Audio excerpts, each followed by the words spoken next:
I'm here to talk about success. You see, if you don't have a vision of where you go, and if you don't have a goal where you go, you drift around and you never end up anywhere. 74% hate their job in America. The majority of people don't like what they're doing because they're really not doing it because they didn't have a goal and they followed this goal. They just aimlessly drift around, and then all of a sudden there's a job opening, so they get that job because you have to work. But then when you work, it's a chore. It's work. It's not fun. So if you think about, only a quarter of the people really enjoy what they're doing in life. So people always ask me, when they saw me in the gym in the pumping iron days, they say, why is it that you're working out so hard? 5 hours a day, 6 hours a day, and you have always a smile on your face. The others are working out just as hard as you do, and they look sour in the face. Why is that? And I told people all the time, I said, because to me, I'm shooting for a goal. In front of me is the Mr. Universe title. So every rep that I do gets me closer to accomplishing that goal, to make this goal, this vision, turn into reality. Every single set that I do, every repetition, every weight that I lift will get me a step closer to turn this goal into reality. So I couldn't wait to do another 500-pound squat. I couldn't wait to do another 500-pound bench press. I couldn't wait to do another 2,000 reps of sit-ups. I couldn't wait for the next exercise. So let me tell you something, visualizing your goal and going after it makes it fun. You've got to have a purpose no matter what you do in life. You've got to have a purpose. And Muhammad Ali worked his butt off.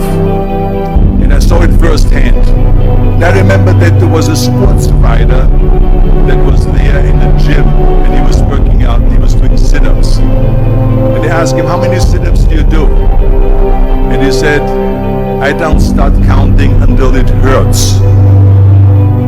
Now think about that. He doesn't start counting his sit-ups until he feels pain. That's when he starts counting. That is working hard. And so you can't get around the hard work. It doesn't matter who it is. Work your ass off. There is no magic pill.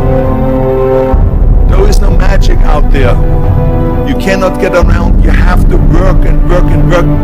Make sure of this and make sure of that and all that stuff. So it's work. And it drives me crazy when people say that they don't have enough time to go to the gym for 45 minutes a day and work out. Or to do something for 45 minutes to an hour a day to improve. If it is physically improve or if it is mentally to improve. Imagine you read 1 hour a day about history. How much you will learn after 365 hours in 1 year. Think about if you study about the history of musicians, of composers, how much you would know. Imagine if you would work on a business, on some business that you want to develop every day for an hour. Imagine how further along you will go and get. So it drives me nuts because we have, when people say we don't have the time, we have 24 hours a day.